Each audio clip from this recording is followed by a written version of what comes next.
Hello, Max here, and today we're talking about ultimate management. Whether you are playing with a group or queuing solo, Overwatch revolves around ultimates, and managing them effectively is arguably the most important skill to learn when it comes to winning games. This does mean coordinating with your team, and I know, the internet is full of sarcastic, cynical arseholes like me, but as I keep saying, you need to communicate with these ingrates if you want to win games. Not all of them are going to communicate, but if you consistently try, you will win more games, and funnily enough, when you win more games, your skill rating goes up, and you'll come across more players that communicate. Yay for winning. Ultimate management should be something you think about at all times, even when picking a hero. A quick example, you've picked Zarya, a strong meta pick that is known for carrying games. Graviton Surge is one of the most powerful offensive ultimates in the game, but it requires follow-up damage, and it's at its most devastating when comboed with a friendly damage ultimate. During the end of Season 1, Zenyatta was pretty much a pick or lose hero, so you would have been confident the enemy team had one. If the follow-up ultimates on your team are sustained damage ultimates from say Reaper and Pharah, the enemy Zenyatta will easily counter your wombo combo, and you'll cry tears of frustration as your 5-man Jizz ult fizzles into the iris. Unless of course you have Ana to deny the healing. This doesn't mean you can't play Zarya, you definitely still should, she's a powerful, versatile hero. But you must make sure you are tracking the enemy Zenyatta's ultimate and only use Graviton Surge after the enemy Zen is either dead or you know the ultimate is not available. If we categorize ultimates, we can check out some loose rules that may help us build a better team composition and make better plays. First, let's look at damage, which we can break down into subcategories: sustained damage and burst damage. Sustained damage ultimates deal a significant amount of hurt, but it's damage over time. This would include Pharah, Reaper, 76, Genji, Hanzo, Torbjorn, and Roadhog. Burst damage ultimates are capable of killing most heroes in the game instantly from full health. This includes McCree, Tracer, Bastion, Junkrat, and D.Va. We can break down health-related ultimates in the same way. Sustain healing or healing over time, which currently only includes Zenyatta, and damage mitigation, which currently only includes Lucio. We're then left with crowd control ultimates and utility ultimates. Crowd control ultimates are used to incapacitate the enemy or control their positioning in some way. This would include Reinhardt, Zarya, and Mei. Utility ultimates surprisingly provide some kind of utility to the team. This includes Widowmaker's wallhack and Symmetra's teleporter. I'm sure some of you have that voice screaming in your head that I've forgotten 3 heroes. They're not forgotten, they're just very debatable as to where they might go. The goal of these categories is to give us some loose rules to think about during hero select and deciding how and when to use our ultimates in-game.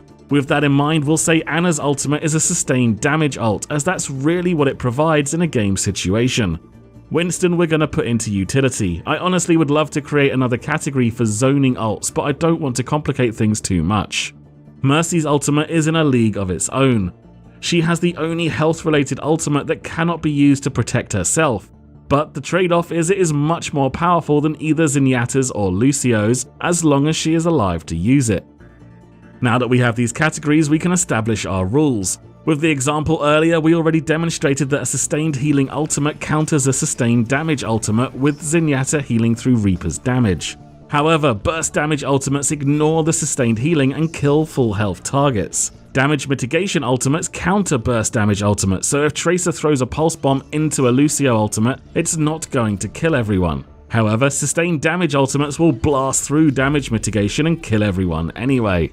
As I said before, these are loose rules. There are a lot of interactions in Overwatch, and to list them off in a video would be less interesting than playing Scrabble with a sponge.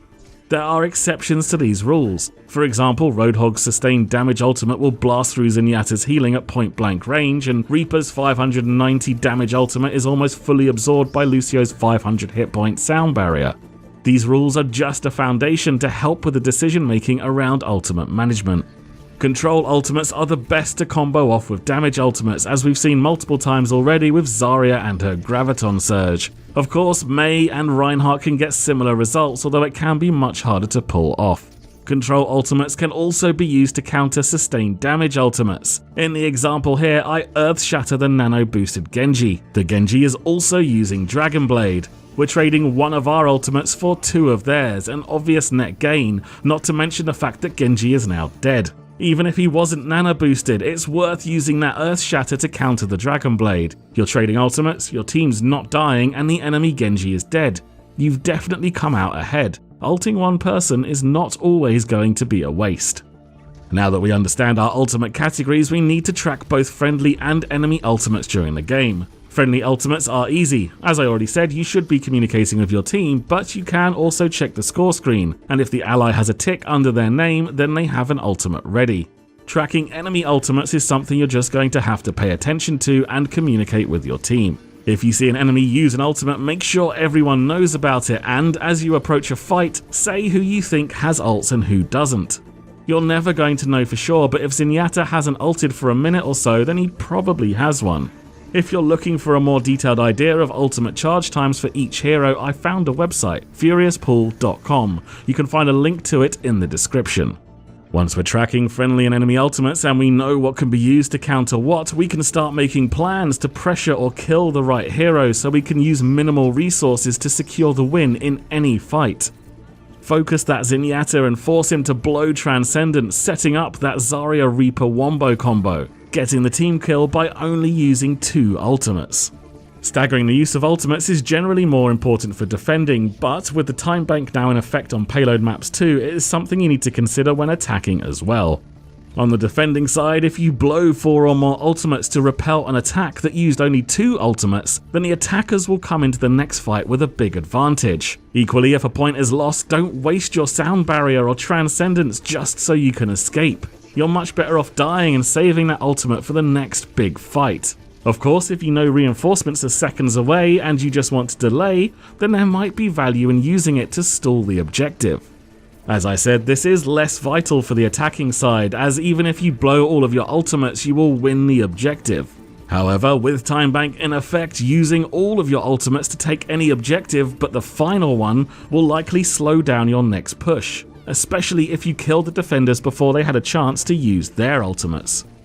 Every fight is always going to be different, but if you have 2 damage, 2 health, and 2 control ultimates on your team, so your team composition may be Reinhardt, Zarya, Lucio, Zenyatta, McCree, and Genji, you can try to be tactical and just use one of each type for each fight. Bam! Zarya, Lucio, and Genji use their ults. You win the fight. You still have a damage, health, and control ult left from McCree, Zen, and Reinhardt. If using all of your ultimates means you do win the fight, then it's not a bad thing that you did it. But stagger them whenever possible and be smart about what ultimates you have available and which the enemy likely have charged up.